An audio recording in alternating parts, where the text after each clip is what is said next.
السلام علیکم جی، کیا حال چال ہے آپ سب کے؟ میں امید کرتی ہوں اب سب خیریت سے ہوں گے۔ تو ہماری ناول جنت کے پتے بائی نمرہ احمد کا یہ 3rd ایپیسوڈ ہے۔ فاطمہ بیگم اور سونیا بھابھی بھی بیٹھی تھی۔ سامنے والے 2 سنگل صوفے پر ایک نفیس سی خاتون اور ایک خوبرو سا نوجوان بیٹھا تھا۔ سامنے رکھی میز لوازمات سے سجی تھی اور سونیا بزید اصرار مہمانوں کو بہت کچھ پیش کر رہی تھی۔ بس بھابھی، ہمیں تو اپنی جیسی ہی بچی چاہیے، با حیا، با پردہ، 100 مصلات کی پابند، وہ خاتون مسکرا کر کہہ رہی تھی۔ ارے مسز کریم، ہماری ارم تو کبھی سر ڈھکے بغیر گیٹ سے باہر نہیں نکلی۔ السلام علیکم۔ وہ ارم کو ساتھ لیے اندر داخل ہوئی۔ اس کے سلام پر سب نے سر اٹھا کر دیکھا۔ گلابی پوری آستینوں والی شلوار قمیص میں ہم رنگ دوپٹہ اچھی طرح پھیلا کر سر پر لیے ارم جھکی جھکی نگاہوں کے ساتھ سامنے ایک صوفے پر آ بیٹھی۔ حیا بھی ساتھ ہی تھی۔ کمر پر گرتے silky ball, grey a line shirt اور ٹراؤزر جیب تن کیے، دوپٹہ کندھے پر ڈالے ارم کے ساتھ ہی ٹانگ پر ٹانگ رکھے پراعتماد طریقے سے بیٹھ گئی۔ یوں بیٹھنے سے ٹراؤزر کا پائنچہ ذرا اوپر کو اٹھ گئے اور گرے کنچی چپلوں میں مقید سفید پاؤں ٹکنوں تک جھلکنے لگے۔ بیگم کریم کی مشفق سی آنکھوں میں ارم کے لیے پسندیدگی کی جھلک اتری تھی۔ انہوں نے تائیدی انداز میں اپنے اسمارٹ سے بیٹے کو دیکھا، مگر وہ ارم کو نہیں بلکہ بہت غور سے حیا کو دیکھ رہا تھا۔ اور بیٹا، اب کیا کرتی ہو؟ بیٹے کو متوجہ نہ پا کر وہ ارم سے مخاطب ہوئی۔ جی، ماسٹرز کر رہی ہوں انگلش لٹریچر میں، ارم نے جھکی جھکی نگاہوں سے جواب دیا۔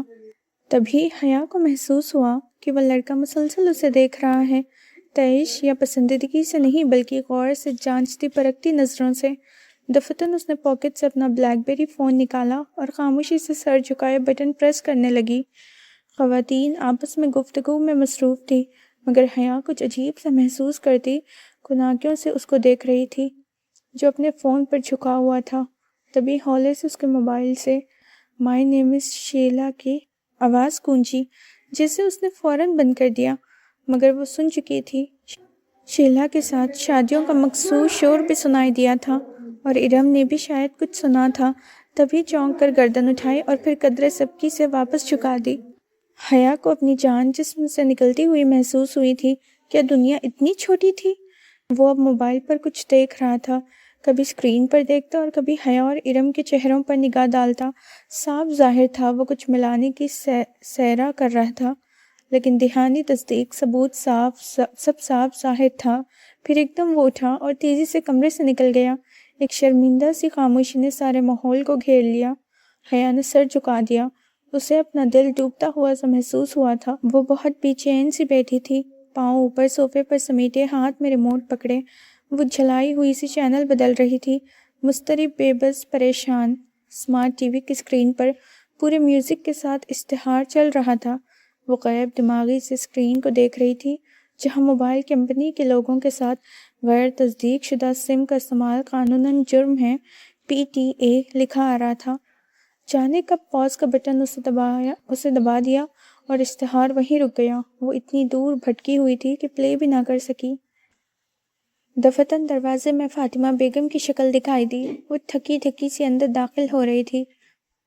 حیا ریموٹ پھینک کر تیزی سے اٹھی۔ کیا بات تھی؟ سائمہ تائی نے کیوں بلوایا تھا؟ وہ بے چینی سے ان کے قریب آئی۔ ارم کے رشتے کے لیے جو لوگ اس روز آئے تھے، وہ نڈھال سی کہتی صوفے پر بیٹھی۔ ہاں، کیا ہوا انہیں؟ وہ دھک دھک کرتے دل کے ساتھ ان کے نزدیک بیٹھی۔ انہوں نے انکار کر دیا ہے، حالانکہ رشتہ مانگ چکے تھے، اور حیا کا دل بہت اندر تک ڈوب کر ابھرا تھا۔ کیوں انکار کر دیا؟ اس کو اپنا سانس رکتا ہوا محسوس ہو رہا تھا۔ کوئی وجہ نہیں بتاتے، بس ایک دم ہی پیچھے ہٹ گئے ہیں۔ سائمہ بھابھی بھی بہت اپسیٹ تھی، مگر کچھ تو کہا ہوگا۔ بس یہی کہا ہے کہ ہم نے کسی آزاد خیال اور بے پردہ لڑکی کو بہو بنا کر اپنی عاقبت خراب نہیں کرنی۔ وہ متحیر ہی رہ گئی۔ چند روز قبل ثنا تائی کا فقرہ سماعت میں گونجا تھا، جب فرقان نے سختی کی کہ بھلا ایسی بے پردہ اور آزاد خیال لڑکی کو اپنی بہو بنا کر ہم نے اپنی آخرت بگاڑنی ہے کیا؟ تب کہیں جا کر وہ مانا، کیا اس کو مکافت عمل کہتے ہیں؟ کیا دوسروں کی بیٹیوں پر انگلیاں اٹھانے والوں کے اپنے گھروں پر وہی انگلیاں لوٹ کر آتی ہیں؟ اتنی جلدی بدلے ملنے لگتے ہیں؟ مگر وہ خوش نہیں ہو پائی۔ اگر بات کھل جاتی تو اصل بدنامی تو اسی کے حصے میں آتی۔ ارم کو تو شاید اس کی ماں حیا نے اسے بگاڑا ہے کہہ کر درمیان سے نکال لیتی اور بات تو اب بھی کھل سکتی تھی۔ وہ ویڈیو تو اب بھی انٹرنیٹ پر موجود تھی۔ خیر، ارم کو کون سی کمی تھی رشتوں کی؟ فاطمہ بیگم اٹھ کر کچن کی جانب چلی گئی تھی اور وہ صوفے پر گر سی گئی۔ ٹی وی اسکرین پر اب بھی وہ اشتہار رکا ہوا تھا۔ وہ بس خالی خالی نگاہوں سے اسے دیکھنے لگی۔ غیر تصدیق شدہ سم کا استعمال قانوناً جرم ہے۔ PTA۔ اب شاید ارم کے لیے کوئی رشتہ نہ آئے۔ آیا بھی تو یہی ہوگا جو اس دفعہ ہوا تھا، اور ہر کوئی ان کی طرح تو نہیں ہوگا کہ بات ڈبا جائے۔ کسی نے منہ پر ساری نعت کر دی تو خدایا وہ کدھر جائے گی؟ بغیر تصدیق شدہ سم کا استعمال قانوناً جرم ہے۔ PTA۔ وہ بے خیالی میں تھکتی سوچوں کی الجھن سے نکل کر ایک دم چونکی۔ بجلی کا ایک کونڈ سا اس کے ذہن میں لگا تھا۔ او خدایا، یہ خیال اسے پہلے کیوں نہیں آیا تھا؟ وہ ایک جھٹکے سے اٹھی اور باہر کی طرف لپکی۔ ارم، ارم! بہت جوش سے چلاتے ہوئے حیا نے اس کے کمرے کا دروازہ کھولا۔ ارم موبائل پکڑے بیڈ پر بیٹھی تھی۔ دروازہ کھلنے پر گڑبڑا کر موبائل سائیڈ پر رکھا۔ کیا ہوا؟ ساتھ ہی ارم نے اپنا موبائل الٹا کر دیا تاکہ اسکرین چھپ جائے۔ تبھی رشتے والی بات یاد آ گئی۔ او I'm sorry، ان لوگوں نے رشتے سے انکار کر دیا۔ وہ تو ویڈیو دیکھ کر کرنا ہی تھا۔ خیر جانے دو، اچھا ہی ہوا۔ وہ مطمئن تھی۔ حیا کو حیرت ہوئی، مگر وہ وقت حیرت ضائع کرنے کا نہیں تھا۔ وہ جلدی سے اس کے ساتھ آ بیٹھی۔ ارم، میری بات سنو، تم نے کبھی موبائل کنیکشنز کے اشتہاروں میں وہ عبارت پڑھی ہے کہ غیر تصدیق شدہ سم کا استعمال جرم ہے؟ ہاں تو کیا تمہیں معلوم ہے کہ سم رجسٹر کروانا کیوں ضروری ہوتا ہے؟ کیوں؟ تاکہ کوئی کسی سم کا غلط استعمال نہ کر سکے، چاہے وہ دہشت گردی کی واردات میں ہو یا کسی کو رانگ کالز کرنا۔ یہ سب سائبر کرائم کے تحت آتا ہے۔ Cyber crime? ارم نے پلکیں جھپکائی۔ ہاں، اور ہر سائبر کرائم پاکستان ٹیلی کمیونیکیشن اتھارٹی کو رپورٹ کیا جا سکتا ہے۔ کیا کہہ رہی ہو حیا؟ مجھے کچھ سمجھ نہیں آ رہا۔ ارم، ہماری پرسنل ویڈیو انٹرنیٹ پر ڈال دینا بھی تو ایک سنگین جرم ہے۔ سائبر کرائم، ہم اس کی رپورٹ کر سکتے ہیں۔ تمہارا دماغ ٹھیک ہے؟ اگر کسی کو پتہ چل گیا تو؟ پتہ تو جب چلے گا تب ہم اس ویڈیو کو وہیں رہنے دیں۔ 4 دن سے میں سولی پہ لٹکی ہوں، اب اس مسئلے کو ختم ہو جانا چاہیے۔ مگر ہم کس کو رپورٹ کریں گے؟ وہ نیم رضامند ہوئی تو حیا نے جھٹ اپنا موبائل نکالا۔ PTA کو۔ دروازہ بند کرو، میں اپنے کنیکشن کی ہیلپ لائن سے PTA کا نمبر لیتی ہوں۔ ارم دوڑ کر دروازہ بند کرائی اور حیا نمبر ملانے لگی۔ PTA کی ہیلپ لائن کا نمبر آسانی سے مل گیا، مگر آپریٹر نے نہایت شائستگی سے یہ کہہ کر معذرت کر لی کہ اس قسم کا سائبر کرائم کسی انٹیلیجنس ایجنسی کو سائبر کرائم سیل کو رپورٹ کرنا۔ حیا نے ان سے ملک کی سب سے بڑی سرکاری سویلین ایجنسی کے سائبر کرائم سیل کا ای میل ایڈریس تو لے لیا، لیکن اب وہ مستذب سی بیٹھی تھی۔ یہ انٹیلیجنس والے خطرناک لوگ ہوتے ہیں ارم، مگر اب یہ کرنا تو ہے نا؟ اور واقعی کرنا تو تھا۔ ارم نے لیپ ٹاپ کھولا اور پھر بہت بحث و تمیز کے بعد انہوں نے ایک کمپلینٹ لکھی اور اس پتے پر بھیج دی جو PTA سے ان کو ملا تھا۔ بامشکل 10 منٹ گزرے تھے کہ حیا کا موبائل بجا۔ اس نے موبائل اٹھا کر دیکھا۔ چمکتی اسکرین پر انگریزی میں پرائیویٹ نمبر کالنگ لکھا آ رہا تھا، ساتھ کوئی نمبر وغیرہ نہیں تھا۔ اس کے موبائل پر نام اور نمبر دونوں آتے تھے اور اسے یاد نہیں تھا کہ کبھی کوئی نمبر اس نے پرائیویٹ نمبر کے نام سے محفوظ کیا ہو، اور عجیب بات تو یہ تھی کہ نمبر تو سرے سا آ ہی نہیں رہا تھا۔ یہ کون ہو سکتا ہے؟ اس نے اچنبھے سے موبائل کان سے لگایا۔ ہیلو۔ دوسری جانب ذرا دیر خاموشی کے بعد ایک بھاری گمبھیر آواز سنائی دی۔ السلام علیکم، مس حیا سلیمان۔ جی، آپ کون؟ میں میجر احمد بات کر رہا ہوں، سائبر کرائم سیل سے۔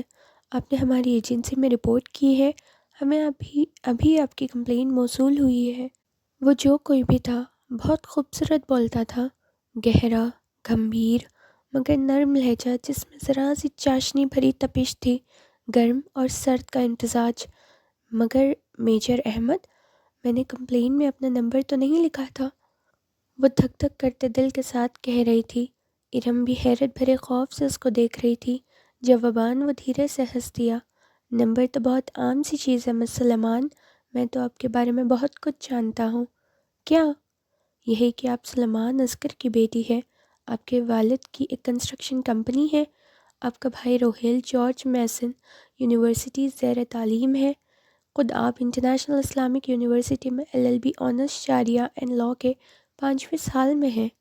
فیبرری میں آپ ایکسچینج پروگرام کے تحت استنبول جا رہی ہیں، غالباً سبانجی یونیورسٹی میں، اور پچھلے ہفتے اپنے کزن داور فرقان کی مہندی کے فنکشن پر بننے والی ویڈیو کی انٹرنیٹ پر اپلوڈنگ کو آپ نے رپورٹ کیا ہے۔ Is that right ma'am? وہ جو دم باخود سنتے جا رہی تھی مشکل سے بول پائی۔ جی وہی ویڈیو۔ اب آپ کیا چاہتی ہیں؟ یہی کہ آپ اسے اس ویب سائٹ سے ہٹا دیں۔ اس کی آواز میں بہت منت بھر آئی تھی۔ اوکے، اور کچھ؟ اور جن لوگوں کے پاس اس کی CD ہے وہ بھی۔ آگے اس کا گلا رت گیا، احساس توہین سے کچھ بولا بھی نہیں گیا۔ میں شہر کے ایک بندے سے وہ ویڈیو نکلواؤں گا، اب بے فکر رہیے۔ اور اسے لگا مانو بہت بڑا بوجھ اس کے اوپر سے اتر گیا ہو۔ Thank you major Ahmed. اس کے انداز سے ظاہر تھا کہ وہ فون رکھنے والی ہے، تو وہ کہہ اٹھا، تھینک یو تو آپ تب کہیں جب میں یہ کام کر دوں، اور اس کام کو محض شروع کرنے کے لیے بھی مجھے آپ کا تعاون چاہیے۔ کیسا تعاون؟ میڈم، آپ کو ذرا سی تکلیف کرنی ہوگی۔ آپ کو اس ویڈیو کی باقاعدہ رپورٹ کرنے کے لیے میرے آفس آنا ہوگا۔ کیا؟ نہیں، میں نہیں آ سکتی۔ وہ پریشانی سے ہکلا گئی۔ ارم بھی فکرمندی سے اس کا چہرہ دیکھنے لگی۔ پھر تو یہ کام نہیں ہو پائے گا، ایسے اسٹیپس فون پر نہیں لیے جا سکتے۔ اسے لگا وہ محسوس سا مسکرا رہا تھا۔ مگر میں نہیں آ سکتی۔ اور وہ کیسے آ سکتی تھی؟ اگر کسی کو پتہ چل جاتا تو کتنی بدنامی ہوتی۔ آپ کو آنا پڑے گا، میں گاڑی بھیج دیتا ہوں۔ نہیں، اچھا خدا حافظ۔ اس نے جلدی سے فون بند کر دیا۔ بھاڑ میں گیا یہ اور اس کا سائبر کرائم سیل۔ اگر ابا یا تایا فرقان کو پتہ لگ گیا کہ ہم ایک ایجنسی کے ہیڈ کوارٹرز گئے ہیں تو ہماری ٹانگیں توڑ دیں گے وہ۔ میں تو پہلے ہی کہہ رہی تھی کہ رپورٹ نہ کرو۔ پرائیویٹ نمبر سے پھر کال آنے لگی تھی۔ اس نے جھنجھلا کر فون ہی آف کر دیا۔ اس ویڈیو سے زیادہ میجر احمد نے اسے بلیک میل کیا ہے، یہ خیال پھر پورا دن اس کے ذہن میں گونجتا رہا۔ وہ بہت تھکی ہوئی پاسپورٹ آفس سے نکلی تھی۔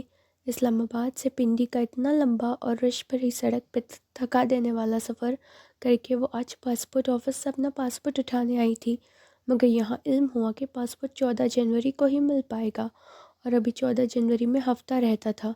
کوئی ٹیکنیکل مسئلہ تھا جس کے باعث اسلام آباد والے پاسپورٹ آفس میں پاسپورٹ کا کام رکا ہوا تھا، تبھی اسے پنڈی میں ہی اپلائی کرنا پڑا تھا۔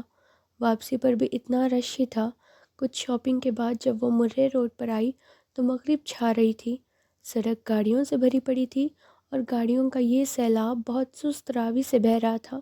سگنل پر اس نے گاڑی روکی اور شیشے کھول دیے۔ اس کا ذہن ابھی تک پاسپورٹ میں الجھا ہوا تھا۔ اگر 14 جنوری کو پاسپورٹ تو ابھی ویزا لگتے لگتے بہت دیر ہو جائے گی۔ ابھی ٹکٹس نہیں آئے تھے، مگر کچھ اندازہ تو تھا کہ فیبرری کے آغاز میں اسے ترکی جانا ہے، یعنی کم بش 15 دن اس کو ویزا کے لیے ملتے ہیں، اور ترکی کا ویزا تو کبھی 15 دن میں نہیں لگ پاتا۔ پھر وہ انہی سوچوں میں الجھی تھی، ایک کوئی اس کی کھلی کھڑکی پر جھکا۔ سونیو، کیا سوچ رہے ہو؟ وہ بری طرح چونکی اور سر اٹھا کر دیکھا۔ وہ وہی تھا، ڈولی، چھم چھم کرتے ہرے لباس میں ملبوس، وگ والے بالوں کا جڑا اور میک اپ۔ ناگواری کی ایک لہر اس کے چہرے پر سمٹ آئی۔ اسے بھول گیا کہ کبھی ڈولی نے اس پر کوئی احسان کیا تھا۔ ہٹو سامنے سے، وہ چھٹک کر بولی تھی۔ وہ کھلی کھڑکی میں کچھ یوں ہاتھ رکھے کھڑا تھا کہ وہ شیشہ اونچا کر ہی نہیں سکتی تھی۔ لو باجی، میں تو سلام دعا کرنے آئی تھی اور آپ تو غصہ ہی ہو رہی ہے۔ اس روز والے سخت تاثرات ڈولی کے چہرے پر نہیں تھے، بلکہ اس کے میک اپ سے آٹے چہرے پر سادگی اور معصومیت تھی، قرائت بھری سادگی اور معصومیت۔ ہٹو سامنے سے، ورنہ میں پولیس کو بلا لوں گی۔ اسے غصہ آنے لگا تھا اور بے بسی بھی محسوس ہو رہی تھی۔ ہائے باجی، ڈولی سے ایسے بات کرتی ہو؟ اور آپ کی تعریفان کر کر کے ڈولی نے میرا سر کھا لیا ہے۔ اس نے آواز پر گردن گھما کر دیکھا تو فرنٹ سیٹ کی کھلی کھڑکی پر ایک اور خواجہ سارا ہاتھ رکھے کھڑا تھا۔ ڈولی کی سیاہ رنگت کی نسبت اس کا رنگ ذرا صاف تھا۔ چہرے پہ البتہ اس نے بھی سوکھے آٹے کی طرح فیس پاؤڈر تھوپ رکھا تھا۔ مگر شوق سرخ رنگ کی قمیص کی آستینوں سے جھلکتے بازو پہ شاید وہ کچھ لگانا بھول گیا تھا۔ وہ دونوں ہاتھ خود کی چوکھٹ میں دیے کھڑا تھا۔ کون ہو تم؟ ہٹو میری گاڑی سے۔ اس نے ٹھنڈے پسینے آنے لگے تھے۔ وہ تنہا تھی اور ٹریفک بلاک، سامنے کوئی ٹریفک پولیس مان بھی نظر نہیں آ رہا تھا۔ یہ جی میری بہن ہے پنکی، بڑا شوق تھا اسے آپ سے ملنے کا، ایک بڑی ضروری بات کرنی تھی جی ہمیں آپ سے۔ Get last. اس نے ہاتھ بڑھا کر شیشہ اونچا کرنا چاہا مگر پنکی نے اپنا ہاتھ اندر کر دیا۔ ایک دم سے اس کی کلائی سامنے آئی تھی۔ حیا نے دیکھا پنکی کی کلائی پر ایک گلابی سرخ سا 1 انچ کا کانٹا بنا تھا، جیسے جلا ہو یا شاید برن مارک تھا۔ ہٹو، آئی سیڈ گیٹ لاسٹ۔ وہ عالم تعیش میں شیشہ اوپر کرنے لگی مگر پنکی نے اس پر اپنے ہاتھ رکھ دیے۔ شیشہ اوپر نہیں ہو پا رہا تھا۔ باجی ایسے تو نہ کرو پنکی نال، اس کا ہاتھ زخمی ہو جائے گا جی۔ ڈالی نے پیچھے سے کہتے ہوئے ہاتھ بڑھا کر اس کے کندھوں پر ہاتھ رکھا تو وہ تیورا کر گھومی اور زور سے ڈالی کو دھکا دیا۔ وہ اس حملے کے لیے تیار نہ تھا۔ لڑکھڑا کر چند قدم پیچھے ہٹا تو اس نے جلدی سے شیشہ اوپر چڑھا دیا۔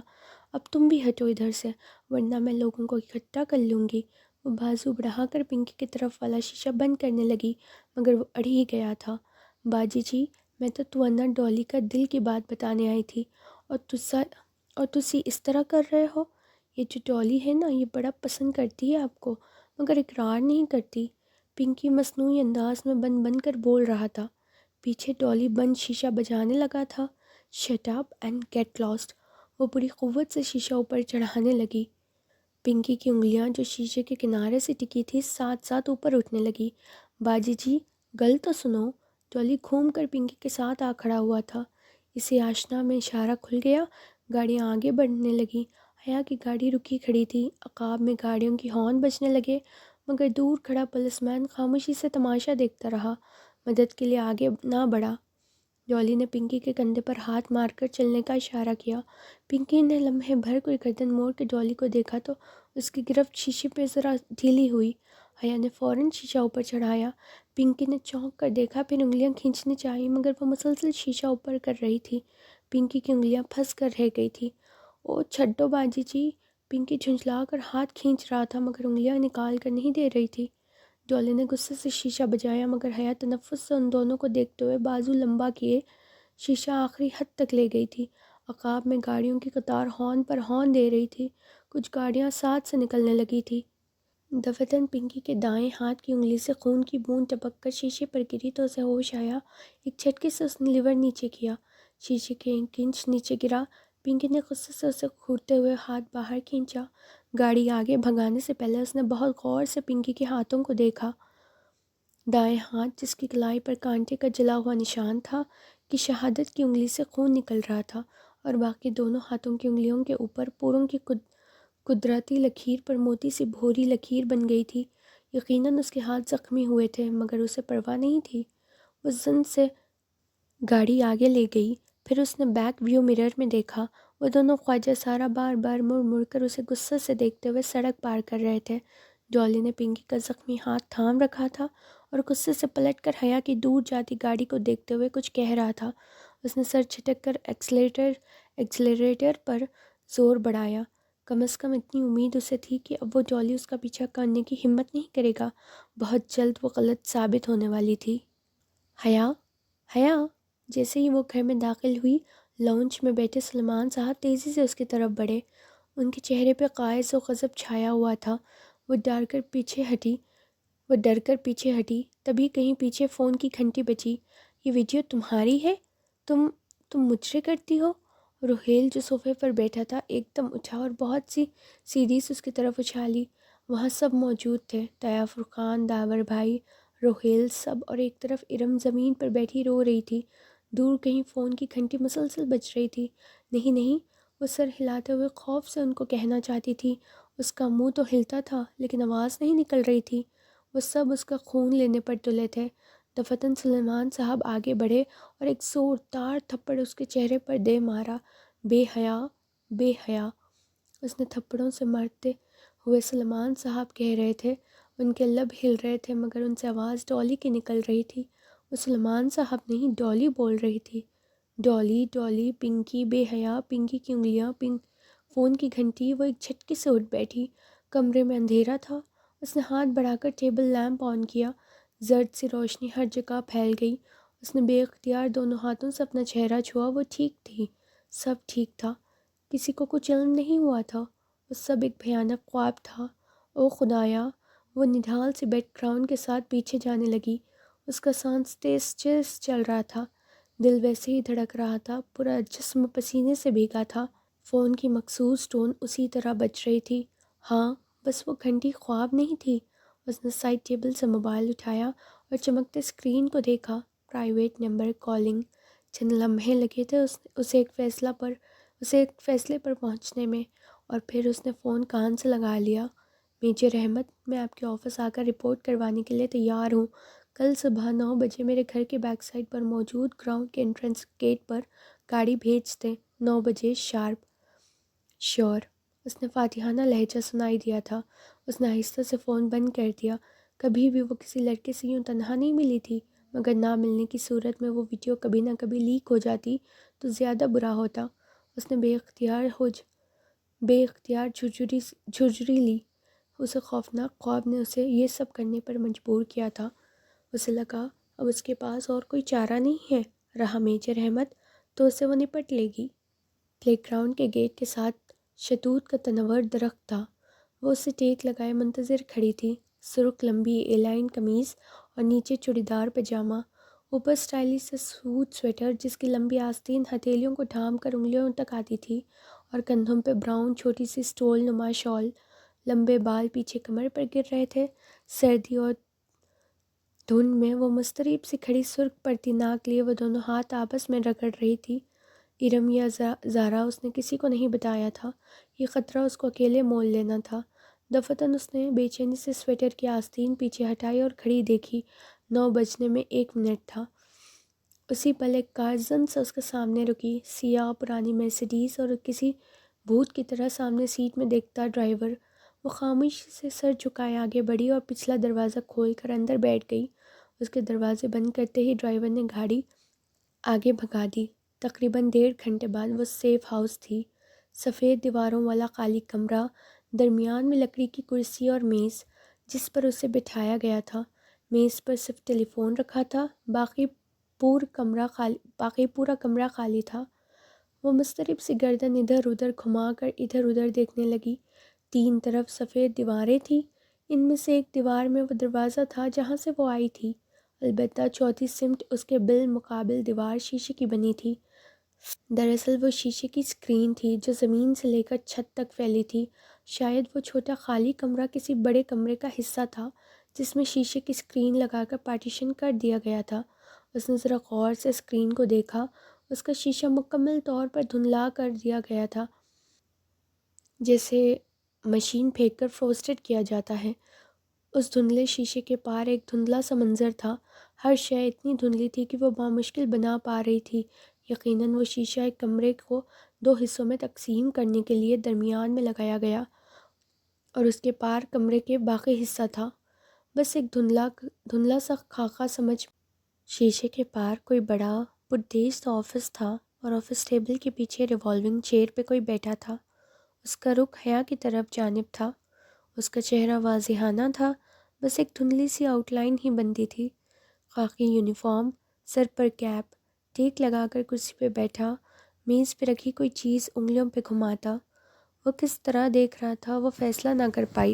اس کا رخ تو سامنے حیا کی جانب ہی تھا، شاید دیکھ بھی اسی کو رہا تھا، مگر اس کی آنکھیں واضحانہ تھی تو بس ایک چیز، اس آفیسر کے گندمی چہرے کے دائیں طرف والے آدھے حصے پر ایک بدنامہ سی خلق جسے آدھا چہرہ جلس گیا ہو۔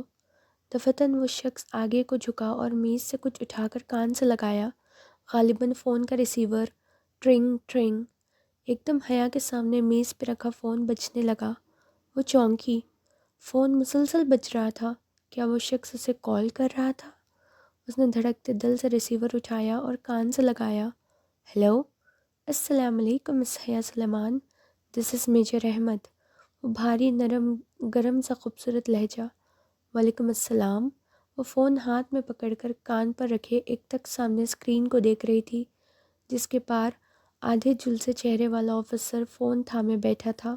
کیا وہی میجر احمد تھا؟ میں امید کرتا ہوں کہ ہم نے آپ کو زیادہ تکلیف نہیں دی۔ جی، اس کو گھٹن محسوس ہونے لگی تھی۔ میرے سامنے لیپ ٹاپ پر تمام سسٹم کھلا ہوا ہے، مجھے ایک کلک کرنا ہی ہے اور آپ کی ویڈیو صفائے ہستی سے یوں مٹ جائے گی جسے کبھی بنائی ہی نہیں گئی تھی۔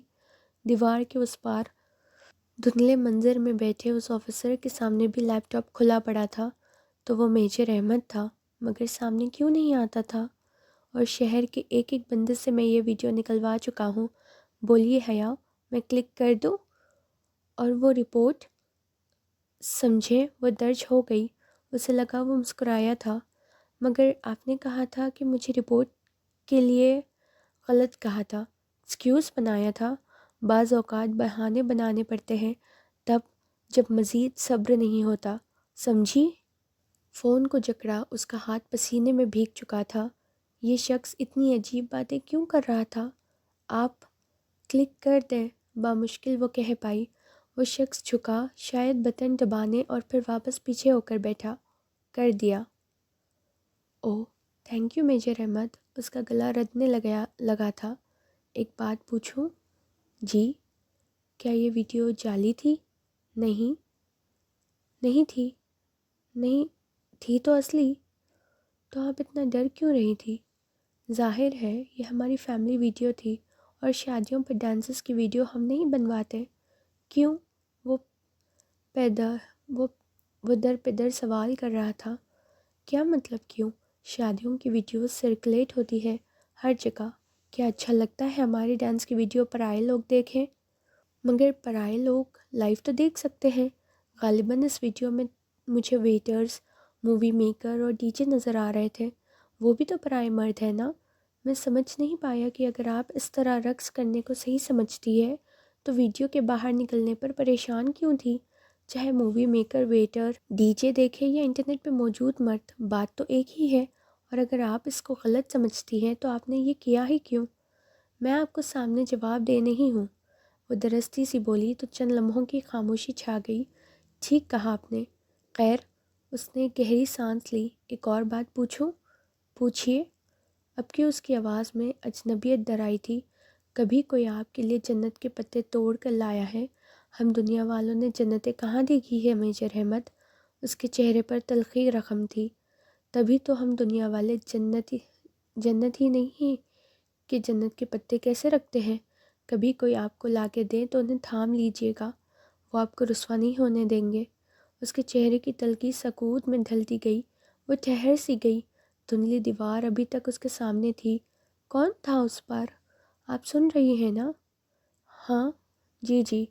وہ چونک کر سنبھلی۔ میں چلتی ہوں۔ وہ ریسیور کان سے ہٹانے ہی لگی تھی کہ وہ کہہ اٹھا، ایک منٹ، ایک آخری سوال کرنا ہے مجھے۔ وہ اٹھتے واپس بیٹھ گئی۔ جی پوچھیے، آپ مجھ سے شادی کریں گی؟ اسے زور سے دھچکا لگا۔ وہ گم کی پٹی نگاہوں سے دھندلی دیوار کو دیکھی گئی۔ بتائیے مس حیا۔ اس کے لب بھینچ گئے۔ حیرت اور شوق پہ غصہ غالب ہو گیا۔ مس حیا نہیں، مسز حیا۔ چبا کر ایک ایک لفظ بولتی وہ پرس تھام کر اٹھی۔ فون کا ریسیور ابھی تک پکڑ رکھا تھا۔ کیا مطلب؟ وہ واضح چونکا تھا۔ افسوس کہ میرے بارے میں اتنی معلومات رکھنے کے باوجود آپ میرے بچپن میں ہونے والے نکاح سے لا علم ہیں۔ وہ نکاح جو میرے کزن جہان سکندر سے میرے بچپن میں ہی پڑا گیا تھا۔ میں شادی شدہ ہوں اور میرا شوہر ترکی میں رہتا ہے۔ اوہ، آپ کی وہ رشتہ دار فیملی جو کبھی پاکستان آئی ہی نہیں؟ جانتا ہوں، آپ کی پھپھو کا خاندان جو ذلت اور شرمندگی کے مارے اب شاید کبھی ادھر کا رخ نہیں کرے گا۔ آخر کارنامہ بھی تو بہت شرمناک انجام دیا تھا نا؟ ان کا انتظار کر رہی ہیں آپ؟ ارے، بچپن کا نکاح تو کورٹ کی ایک ہی پیشی میں ختم ہو جاتا ہے۔ Shut up, just shut up major Ahmad, وہ چلائی تھی۔ آپ کی ہمت بھی کیسے ہوئی یہ بات کرنے کی؟ ارے بھاڑ میں جائیں آپ اور آپ کی وہ ویڈیو۔ آپ بھلے اسے ٹی وی پر چلوا دیں، مجھے پرواہ نہیں۔ میرا ایک کام کرنے کی اتنی بڑی قیمت وصول کرنا چاہتے ہیں آپ؟ رہا جہان سکندر، تو وہ میرا شوہر ہے اور مجھے اس سے بہت محبت ہے۔ اس کے علاوہ میری زندگی میں کوئی نہیں آ سکتا، سمجھے آپ؟ ریسیور واپس پٹکنے سے قبل اس نے دوسرے جانب سے اس کا وہ غواریت بھرا قہقہا سنا تھا۔ پیر پٹک کر وہ دروازے کی جانب بڑھی۔ اسی لمحے دروازہ کھول کر ایک سپاہی اندر داخل ہوا جو اسے اندر بٹھا کر گیا تھا، گویا اسے فوراً اشارہ کر دیا گیا تھا۔ ملاقات ختم ہو چکی تھی اور حیا کے لیے وہ بے حد تلخ ثابت ہوئی تھی۔ گاڑی آپ کا انتظار کر رہی ہے میم، آئیے۔ وہ راستہ چھوڑ کر ایک طرف ہو گیا۔ حیا نے گردن موڑ کر دیکھا۔ دھند کے اس پار وہ آدھے سیاہ جیسے والا شخص میز پر جھکا کچھ کر رہا تھا، شاید کچھ لکھ رہا تھا۔ اسے لگا اس نے اس کی میز پر کسی سرخ شے کی جھلک دکھائی ہے، شاید سرخ گلابوں کے گلدستے کی، یا شاید یہ اس کا وہم تھا۔ جس لمحے وہ اس پرانی کار کی پچھلی سیٹ پر بیٹھی تو کھلے دروازے سے اسی سپاہی نے اسے ایک سرخ گلابوں کا بکے تھمایا، گو کہ اس کے ساتھ کوئی خط نہ تھا اور وہ پھول بھی ان سفید پھولوں سے قطعی مختلف تھے۔ پھر بھی اسے یقین ہو گیا کہ وہ گمان خطوط بھیجنے والا میجر احمد ہی تھا اور وہ اسے بہت پہلے سے جانتا تھا۔ یہ جا کر اپنے میجر احمد کے منہ پر دے مارو۔ اسے بکے واپس سپاہی کے بازوؤں میں پھینکا اور دروازہ کھٹک سے بند کیا۔ گاڑی زن سے آگے بڑھ گئی۔ حیا، حیا! شام میں ارم بھاگتی ہوئی آئی۔ خوشی اس کے انگ انگ سے پھوٹ رہی تھی۔ وہ ویڈیوز ویب سائٹ سے ریموو ہو گئی ہے۔ اس نے فرتے جذبات سے تقریباً بیک گراؤنڈ سے ٹیک لگائے بیٹھے حیا کو جھنجھوڑ ہی دیا تھا۔ مگر کیسے ہوا یہ سب؟ اس ویب سائٹ والے کو خوف خدا آ گیا ہوگا۔ مجھے کیا پتا، وہ لاپرواہی سے انجان بن گئی۔ ہاں شاید، مگر اچھا ہی ہوا۔ اور ہاں، تمہاری ترکی کی فلائٹ کب ہے؟ پتہ نہیں، پہلے پاسپورٹ تو ملے پھر ہی ویزا ملے گا۔ اس کو ارم کی موجودگی سے کفت ہونے لگی تھی۔ کچھ اس کے تاثرات سے واضح ہو رہا تھا، اس لیے ارم جلدی اٹھ کر چلی گئی۔ وہ پھر سے اپنی سوچوں میں الجھ گئی۔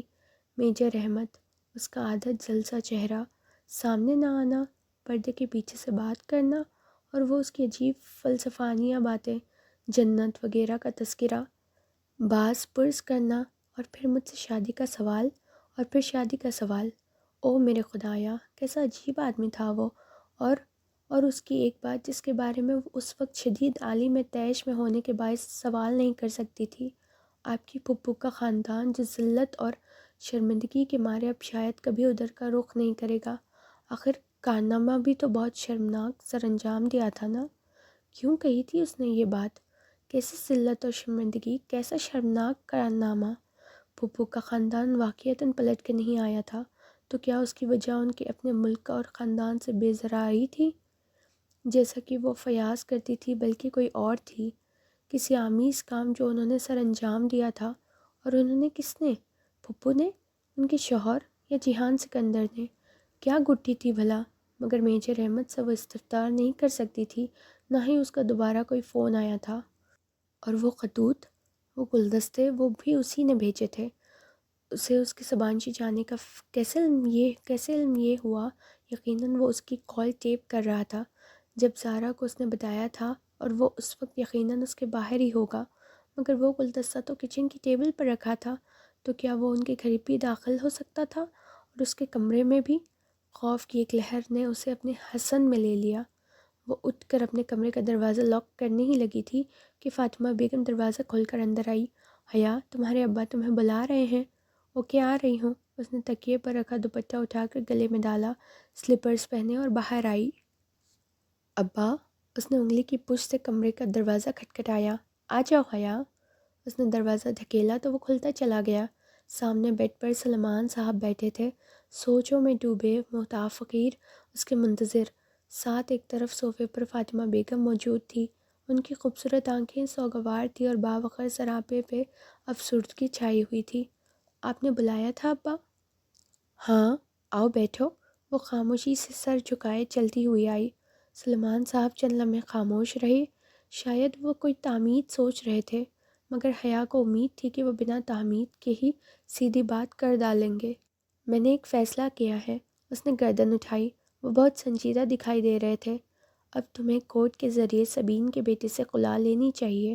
کوئی اس کے منہ پر چابک دے مارتا تب بھی شاید اسے اتنا دکھ نہ ہوتا جتنا اب ہوا تھا۔ میں نے وکیل سے بات کر لی ہے، عدالت کی ایک پیشی میں علحدگی ہو جائے گی، اور جتنے بیزار وہ لوگ ہم سے ہیں، یقیناً انہیں اس بات سے بہت خوشی ہوگی۔ اس نے شکی نظروں سے ماں کو دیکھا تو انہوں نے بے بسی سے شانے اچکا دیے۔ تمہارے ابا ٹھیک کہہ رہے ہیں اور اس کے علاوہ کوئی چارہ بھی تو نہیں ہے۔ ان کے رویے سے صاف اندازہ ہوتا ہے کہ وہ اس رشتے کو رکھنا ہی نہیں چاہتے۔ ابا، کیا یہ واحد حل ہے؟ بہت دیر بعد وہ بولی تو اس کی آواز میں ٹوٹے خوابوں کا دکھ تھا۔ کیا اس کے علاوہ بھی کوئی حل ہے؟ حیا، دنیا کا کوئی باپ اپنی بیٹی کے گھر نہیں توڑنا چاہتا، اور میں کبھی تمہیں یہ نہ کہتا، لیکن کس قیمت پر؟ کس قیمت پر ہم یہ رشتہ نبھانے کی کوشش کریں جب وہ کوئی امید ہی نہیں دلاتے؟ اگر آپ کو واقعی لگتا ہے کہ آپ میرا گھر بسا ہوا دیکھنا چاہتے ہیں تو مجھے ترکی جانے دیں۔ وہاں میں اس کو ضرور ڈھونڈوں گی اور پوچھوں گی کہ اگر وہ میرا گھر بنانا چاہتا ہے تو ٹھیک ہے، ورنہ مجھے طلاق دے دے۔ اگر نہیں دیتا تو وہیں کورٹ چلی جاؤں گی، مگر مجھے ایک آخری کوشش کر لینے دے پلیز۔ وہ خاموش ہو گئے، شاید قیل ہو گئے تھے۔ ابا، آپ مجھے 5 ماہ کا وقت دیں۔ اگر اس کے آخر میں بھی آپ کو لگے کہ مجھے خلا لینی چاہیے تو میں آپ کے فیصلے میں آپ کے ساتھ ہوں گی۔ وہ اٹھی اور پھر بنا کچھ کہے کمرے سے نکل گئی۔ وہ کپٹی لڑکی اسی کلاس کے باہر ہی مل گئی تھی۔ وہ فیلین سنبھالتی باہر جا رہی تھی جب اس نے حیا کو روک لیا۔ سنیں مس سلیمان، وہ جسے مجبوراً اس سے مخاطب کر رہی تھی۔ حیا نے خفت سے پلٹ کر دیکھا۔ وہاں ختیجہ رانہ کھڑی تھی، آنکھوں پہ چشمہ لگائے، بالوں کی اونچی پونی باندھے، سینے سے فائل لگائے۔ ڈی جے، جسے ڈی جے صرف اس کے فرینڈز کہا کرتے تھے۔ وہ اس کی فرینڈ نہ تھی اور نہ ہی بننا چاہتی تھی۔ جی ختیجہ، بدیلہ ناقوستہ اس نے ذرا مراوت سے جواب دیا۔ آپ نے ویزا کے لیے اپلائی کر دیا؟ دراصل میڈم فرکنڈہ نے کہا ہے ہم دونوں کو جلد از جلد ویزا کے لیے اپلائی کرنا چاہیے، کیونکہ فیبرری کے پہلے ہفتے ہم نے سبانشی کو جوائن کرنا ہے، اور آج 13 تاریخ ہے۔ ہمارے پاس بس 15 دن ہے، اور ترکی کا ویزا 15 دن میں کبھی نہیں لگ کرتا۔ وہ پریشانی سے تیز تیز بولے جا رہی تھی۔ اس کی بات کچھ ایسی تھی کہ حیا کو سنجیدہ ہونا پڑا، ورنہ ابھی تک وہ ابا کی کہی گئی باتیں سوچ رہی تھی۔ اوہ، تو تب ہمیں کیا کرنا چاہیے؟ کل ترکش ایمبیسی جا کر وہاں کے لیے اپلائی کرنا ہے۔ آپ کو پتہ ہے ترکش ایمبیسی کا عجیب سا رول ہے کہ ہر روز سب سے پہلے آنے والے 15 امیدواروں کا ہی انٹرویو ہوتا ہے۔ ایمبیسی صبح 7 بجے ہی کھل جاتی ہے اور وہاں لوگوں کی لائن لگی ہوتی ہے۔ اگر ہم 1 منٹ بھی لیٹ ہو گئے تو وہ ہمیں اگلے دن پر ڈال دیں گے۔ آپ سن رہی ہیں نا؟ جی۔